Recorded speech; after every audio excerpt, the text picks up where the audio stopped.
सास बहू का लिव इन रिलेशन। नेहा खुले विचारों वाली लड़की थी। अरे नेहा, क्या दिन में सोती है? ससुराल में ऐसा नहीं चलेगा। वहां तो काम करना पड़ेगा, काम। जितना काम होगा कर लूंगी माँ, पर अगर कोई ये कहे कि सारा आराम छोड़कर सिर्फ काम ही करना है तो ना भी ना, मुझे नहीं करनी शादी। अरे कैसी बात कर रही हो? अच्छा चलो जाकर नहा लो, मैं नाश्ता लगा देती हूँ, फिर तुम्हें कॉलेज भी तो जाना है। नेहा कॉलेज के लिए निकल जाती है। वो सोचने लगती है कि ससुराल में वो कैसे मैनेज करेगी। क्या हुआ नेहा, परेशान लग रही हो? अरे यार, तू तो मुझे जानती है ना, मुझे अपनी लाइफ बिल्कुल परफेक्ट चाहिए, लेकिन लग नहीं रहा लोग मानेंगे। यार कहीं मेरी शादी ऐसे घर ना हो जाए जहां मेरी जिंदगी ही नरक हो जाए। अरे मैंने ना कल एक इंग्लिश फिल्म देखी थी, उसमें भी कुछ ऐसी ही समस्या थी हीरोइन की। अच्छा, तो फिर क्या किया उसने? उसने तो अपने होने वाले पति से साफ साफ कह दिया कि वो पहले उसके घर कुछ दिन तक बिना शादी के रह कर देखेगी, और अगर ठीक लगा तो ठीक, वरना तेरे मेरे रास्ते अलग। अरे हाँ यार, ये तो बिल्कुल सही आइडिया दे रही है तू मुझे। चल मैं तो चली, थैंक्स यार, तूने मेरी प्रॉब्लम सॉल्व कर दी।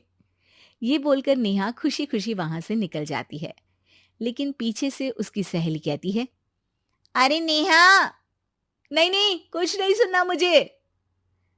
ये बोलकर वो वहां से चली जाती है। हे भगवान, पूरी बात सुने बिना ही चली गई। अरे वो तो विदेशी फिल्म थी, वहां सब चलता है, लेकिन ये तो भारत है, सभ्यता और संस्कारों वाला देश, जहां शादी से पहले लड़की को ससुराल में नहीं रखा जाता। खैर, नेहा मस्त होकर घर आती है। नेहा, कल तुझे लड़के वाले देखने आने वाले हैं, और हाँ, इस बार कोई बहाना नहीं चलेगा। हाँ हाँ, आने दो आने दो, मैं तैयार हूं शादी के लिए। अगले दिन लड़के वाले आते हैं, जहां लड़का कहता है, मुझे अकेले में लड़की से कुछ पूछना है। हाँ हाँ, क्यों नहीं बेटा, जाओ नेहा, घर तो दिखा दो इन्हें। नेहा भी खुश हो जाती है कि उसे मौका मिल गया है लड़के से अपनी शर्त रखने का। देखो, मुझे ना शादी से बहुत डर लगता है। पता नहीं कैसी लड़की आए, तालमेल बना पाए कि नहीं मेरे परिवार से। मैंने कई घरों में रोज का क्लेश होते देखा है। तुमने तो मेरे दिल की बात कर दी। मैं भी यही सोच रही थी कि भाई सास तो अच्छी होनी चाहिए, पति सपोर्ट करे ना करे, रहना तो पूरे दिन सास के साथ है। लेकिन मेरे पास ना इसके लिए एक बहुत अच्छा आइडिया है। अच्छा, कैसा आइडिया? क्यों ना शादी के पहले मैं कुछ दिनों तक तुम्हारे घर आकर रह लूं, तुम लोग मुझे समझ लेना, मैं तुम लोगों को समझ लूंगी। ठीक लगा तो शादी, वरना टाटा बाय बाय। क्यों? लड़के को नेहा की बात में दम लगता है। वो घर के सभी लोगों के सामने नेहा की बात रखता है। अरे पागल हो गई है क्या? ये कैसी शर्त है? अरे शादी से पहले मैं क्यों तुझे किसी और के घर भेजूंगी रहने? अरे लड़की के ख्याल तो 20 साल आगे के हैं, इतनी भी खुले विचारों वाली लड़की नहीं चाहिए हमें। अरे माँ, क्या बुरा और गलत बोल रही है ये? रहना तो हम दोनों का है ना। कल को कोई परेशानी आई तो तुम सब तो ये बोलकर निकल जाओगे कि जिंदगी तुम लोगों को ही निभानी है। तुम लोगों को जो करना है करो, तब क्या करूंगा बताओ? सबके समझाने पर वो लोग मान जाते हैं। वाह, मैं 2-3 दिनों में पैकिंग कर लूंगी, तो आकर मुझे ले जाना। और नेहा पहुंच जाती है विशाल के घर। आओ आओ, ये रहा तुम्हारा कमरा।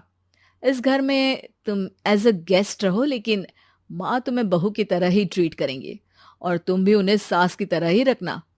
बस फिर क्या था, शुरू हो जाता है लिव इन सास बहू का ड्रामा। अरे चाय तो बना दे बहू। जी सासू माँ, अभी लाई। नेहा चाय लेकर आती है कि बस चाय लेकर आई हो, इसके साथ पकोड़े भी ले आती। लेकिन आपने तो बताया ही नहीं कि आपको चाय के साथ पकोड़े भी चाहिए। हाँ हाँ, अब तो पता चल गया ना। रात को खाना खाने के बाद नेहा किचन में खटर पटर कर रही होती है। क्या हो रहा है वहां नेहा? माँ जी, मैं ना रात को अदरक वाली चाय पीकर सोती हूँ, ये मेरी आदत है। अच्छा, तो जरा मेरे लिए भी बना देना। दोनों सास बहू रात को चाय पीती हैं। अगले दिन, नेहा, मैं मंदिर जा रही हूँ, मेरी साड़ी निकाल कर बेड पर रख दे। नेहा सास के लिए साड़ी निकाल कर रख देती है। वो देखती है कि उसके आने के बाद से सास ने घर का कोई भी काम करना छोड़ दिया है। यार मैं क्या करूं? ऐसा ससुराल तो मुझे नहीं चाहिए था जिसमें मैं ही सारा काम करूं। मैं तो ऐसा घर चाहती हूं जहां सास और बहू दोनों मिलकर किचन में काम करें। हे भगवान, रात को चाय पी ली, पेट में गैस बन गई, अब तो चला भी नहीं जा रहा है। मुझे तो ऐसी बहू चाहिए जो हेल्थ के प्रति कॉन्शियस हो, क्योंकि वो ठीक रहेगी तभी तो मैं ठीक रहूंगी। दोनों समझ जाती हैं कि वो लोग एक दूसरे के लिए नहीं बने हैं। अगले दिन, नेहा, जरा चाय तो ले आना। नेहा चाय के साथ चिला भी बनाकर ले आती है। सास खा पीकर सो जाती है। अगली सुबह, तेरी बुआ सास आ रही है, उसे मैंने तेरे बारे में बताया है। तभी वहां गंवार से एक महिला आ जाती है। चलो यहां से निकलो, कुछ नहीं है खाने के लिए, जाओ। ए नेहा, तमीज से बात करो, ये मेरी ननद यानी आशीष की बुआ है। हाय रे दैया, इतनी आकड़ वाली लड़की! अरे यही है ना जो शादी से पहले ही आकर बस गई है यहाँ पर। बस नहीं गई हूं, बसना है या नहीं ये डिसाइड करने आई थी, लेकिन इन लोगों के रिश्तेदार इतने गंवार हैं तो मैं तो ना कर रही इस घर में शादी। और भाभी, और क्या कमी थी हमारे आशीष में जो आपने ऐसी लड़की की शर्तों को मान लिया? अरे वो तो आशीष के कहने पर मैं झुक गई, वरना ऐसी लड़की को तो मैं घर में घुसने भी ना दूं। ए हेलो, ऐसी लड़की कैसी लड़की? हाँ, बिना समझे बुझे शादी कर लूं?